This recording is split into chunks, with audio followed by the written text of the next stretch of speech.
लपंडाव मालिकेच्या आजच्या भागाचे अपडेट पाहूया आपल्या या व्हिडिओमध्ये। तर आता आपण पाहतोय की सखीने कान्हाला दरवाजातनं बाहेर काढलेला आहे आणि आता तिने घराचा दरवाजा बंद केलाय। कान्हा आता तिकडनं दरवाजावर हात फिरवतोय, सखीसुद्धा इकडनं दरवाजावरती हात फिरवत असते।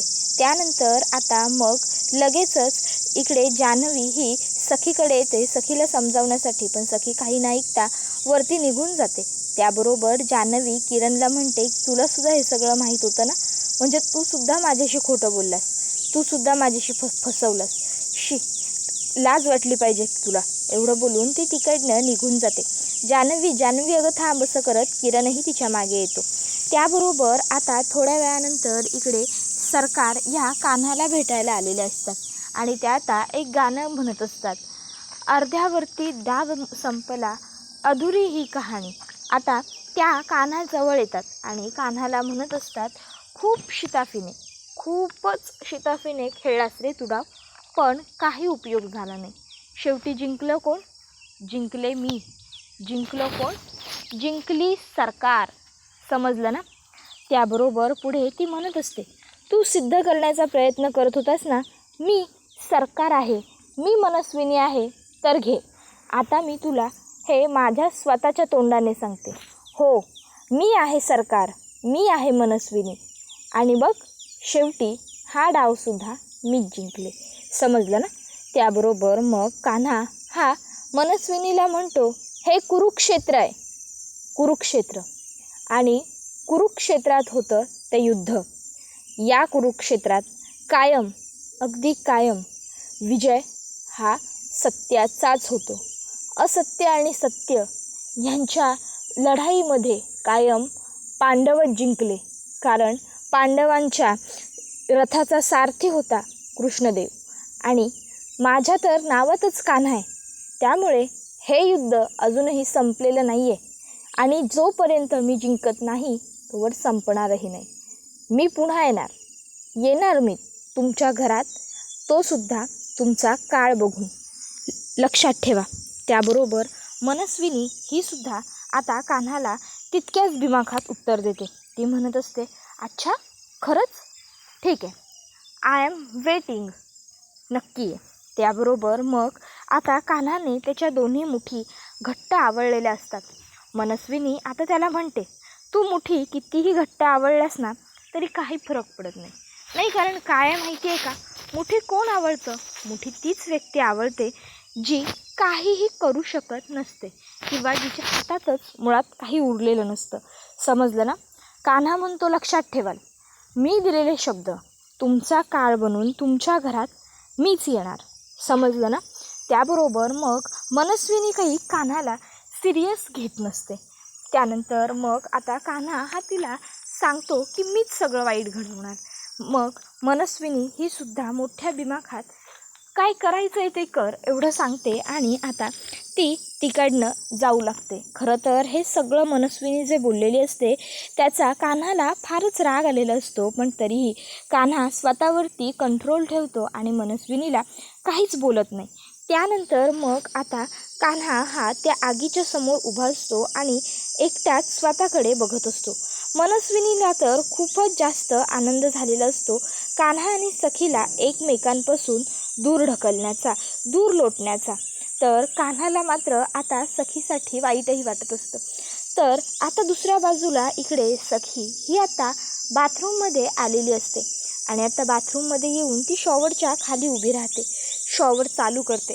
आता सखीला कान्हाबरोबर घालवलेला तो प्रत्येक सुंदर क्षण आठवू लागतो, आणि आता सखी ही ते शॉवरखाली भिजत असते, रडत असते, आणि त्यावेळी आता दूर दूर चालली आज माझी सावली, कशी ऐकना प्रिया थांबना, हे गाणं सुरू असतं। दरम्यान सखीला कान्हाबरोबरचे सगळे सुंदर, बरे, वाईट सगळे क्षण आठवत असतात। तिने कान्हाला घराबाहेर काढलेला प्रसंग तिला सगळ्यात आधी आठवतो। त्यानंतर मग तिला आणखीन त्रास होतो आणि ती शॉवरखाली बसते। आता बसल्याच्या नंतर मग तिला एक एक प्रसंग आठवू लागतो। आता तिच्या हातात असलेल्या अंगठीकडे तिचं लक्ष जातं। ती अंगठी बघून मग सखी आपल्या मंगळसूत्राला हात लावते, आणि त्यानंतर तर सखी आणखीन मोठ्याने रडू लागते.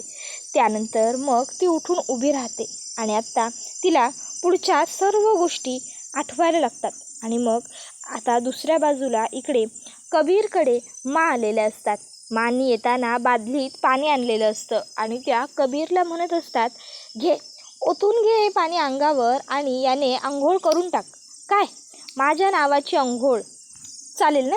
अरे, तुला कितींदा समजावलं होतं मी, आपल्या ध्येयापेक्षा प्रेम कधीही श्रेष्ठ नसतं. लक्षात ठेव, आपलं ध्येय कायम महत्त्वाचं. पण नाही, तुला तर तुझं प्रेम श्रेष्ठ वाटलं. बघतोयस ना काय झालं. तरी नशीब अजून त्या मनस्विनीने तू देवदत्त किर्लोस्करचा मुलगा आहेस ही गोष्ट समोर नाही आणली. तिला ही गोष्ट माहीतच नसेल. पण किंबहुना तुझ्या ह्या आत्ताच्या वागण्यावरनं मला हेही वाटतंय की लवकरच तेही बाहेर येईल. आणि ते बाहेर जरी आलं तरीसुद्धा त्याने तरी तुला काही फरक पडेल काय, बरोबर ना? कारण तू तर आता ठरवलंच आहेस की कसलाही फरक पडून घ्यायचा नाही काय रे? त्याबरोबर माँ आता एवढ्या भडकलेल्या असतात. माँ म्हणत असतात, कितींदा सांगितलं होतं प्रेमात वाहवत जाऊ नको, पण नाही, तू माझं ऐकलंच नाहीस. लक्षात ठेव कबीर, प्रेमात वाहून जाऊन काहीही मिळत नाही, हाती काही निष्पन्न होत नाही. पण तुला तर कळतच नाही आहे ना मला नेमकं तुला काय सांगायचं आहे ते. त्याबरोबर मग कबीर म्हणत असतो, माँ हे बघा, मी प्रेमात वाहून गेलेलो नाही आहे खरंच. त्याबरोबर माँ म्हणत असतात, ते दिसतंय ना, मला दिसतंय. आपल्या वडिलांच्या खुनापेक्षा प्रेमाचं पारडं जास्त झालं आता तुझ्यासाठी. पण ते चुकीचं आहे, कळलं ना? खरं तर तुझं पारडं तुझ्या बाबांच्या खुन्याच्या दिशेने वळायला हवं होतं. पण नाही, तू तसं केलेलं नाही आहेस कबीर, लक्षात ठेव. त्यावर कबीर म्हणत असतो, अहो माँ, पण मग होईल ना तसं. तुम्ही का काळजी करताय? अजूनही काहीही संपलेलं नाही आहे. मी घेणारच आहे ना बदला. तुम्ही आत्ताच असं सगळं संपल्यासारखा विचार का करताय? त्यावर माँ म्हणतात, काही होणार नाही आहे. कसा बदला घेणार आहेस तू? सांग आता, कसा बदला घेऊ शकतोस? काही उरलं आहे का मुळात आता? हे बघ कबीर, खरं तर ना, म्हणजे मला आता तुझ्याकडनं काही अपेक्षाच नाही आहे. जा आणि त्या मनस्विनीकडे बघ, तिच्याकडनं जरा 4 गोष्टी शिक. बघ, अरे बघ, ती कशी तिच्या ध्येयावरती ठाम आहे ते. ती कशी तिच्या ध्येयावरती खंबीर आहे ते. अरे, ती असं वागूच शकत नाही. ती तिचं ध्येय सोडूच शकत नाही. पण तू तुझ्या प्रेमासाठी तुझं ध्येय विसरलास कबीर. त्याबरोबर कबीर माँना सांगत असतो की माँ, तसं काही नाही आहे, मी माझं ध्येय वगैरे काही विसरलेलो नाही आहे. माँ म्हणत असतात, बास कर कबीर, आणखीन खोटं बोलू नकोस. तू तुझं ध्येय विसरलास हे सत्य आहे आणि आता आणखीन खोटं बोलून तू खूप मोठी चूक करशील. समजलं का तुला?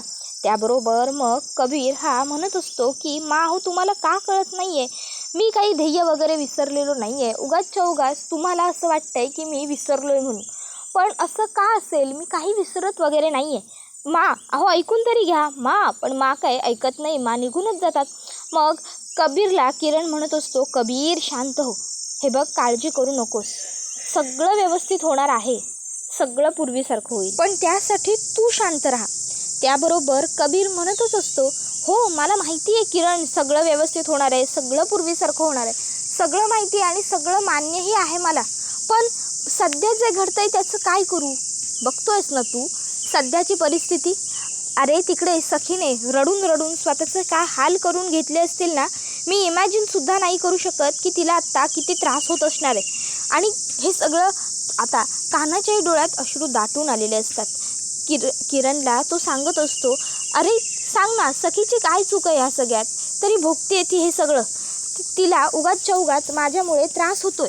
त्याबरोबर मग आता लगेचच इकडे कान्हाने हे असं म्हटल्यावर दुसऱ्या बाजूला आता सखीला आठवत असतं की कान्हाने एक प्लेट दिलं होतं तिला, ज्याच्यावरती सखी कान्हा महाडिक असं नाव लिहिलं होतं. आता त्यांची जी मेड असते तिने सखीला त्याच ताटामध्ये जेवण वाढलेलं असतं.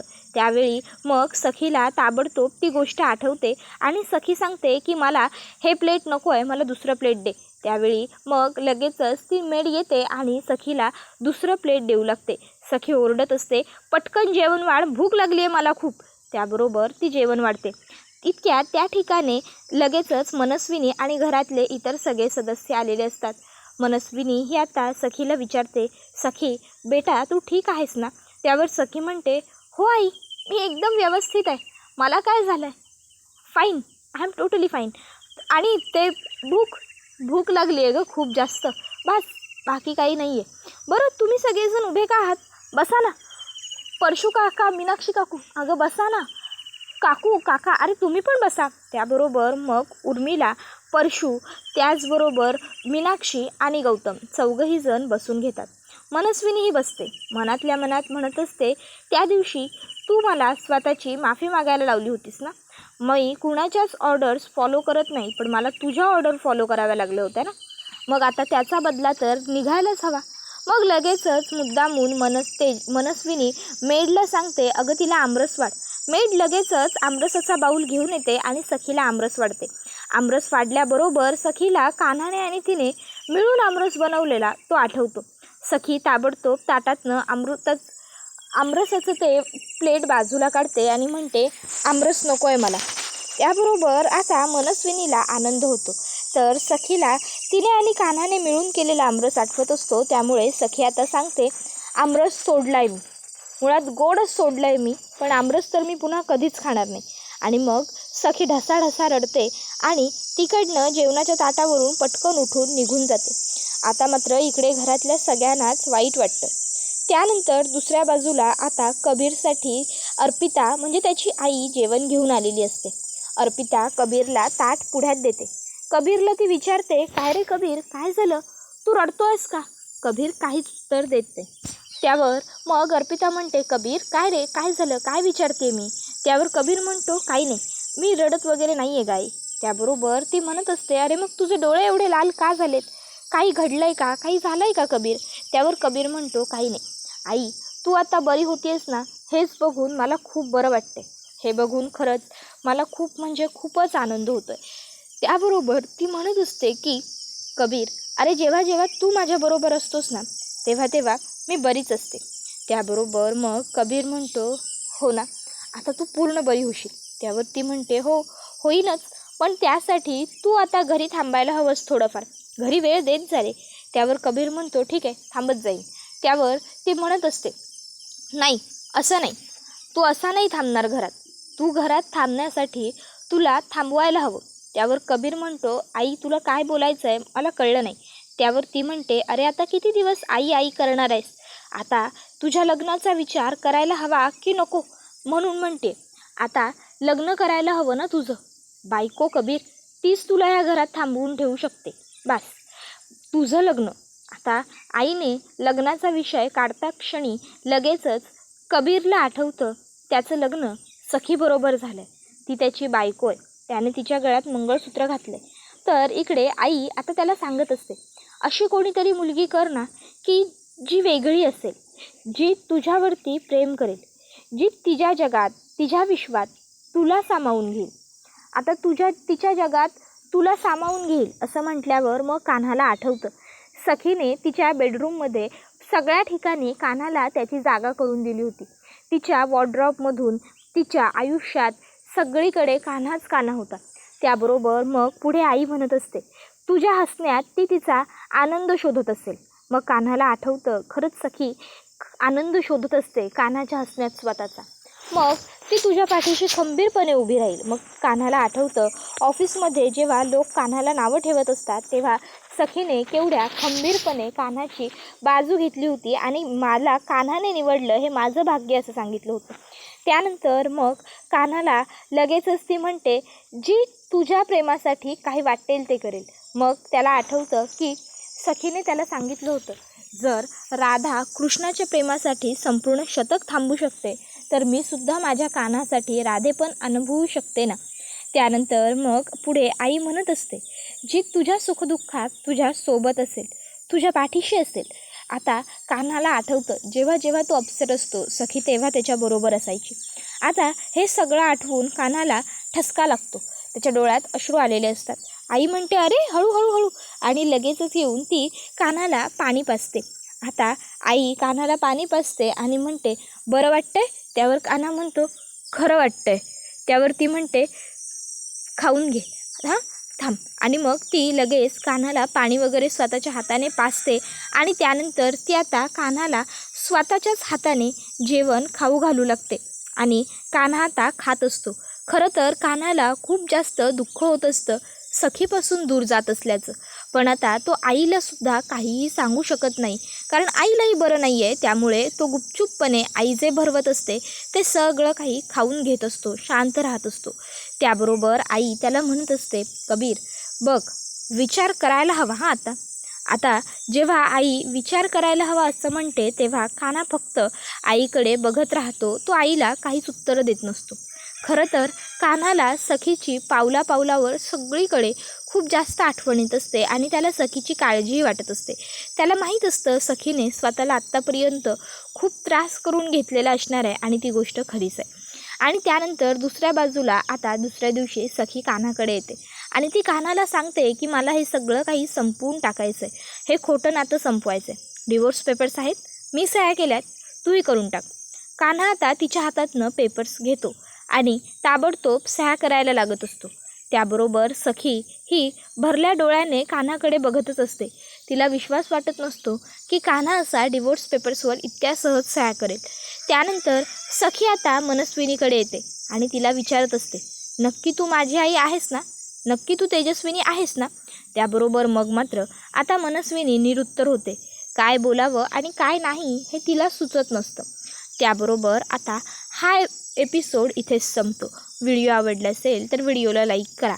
चॅनलवर नवीन असाल तर चॅनलला सबस्क्राईब करा आणि बेल आयकॉन आठवणीने प्रेस करा, जेणेकरून तुम्हाला पुढच्या प्रत्येक व्हिडिओचं नोटिफिकेशन मिळत जाईल आणि सर्व व्हिडिओंचा आनंद हा अगदी उत्तम पद्धतीने घेता येईल. धन्यवाद.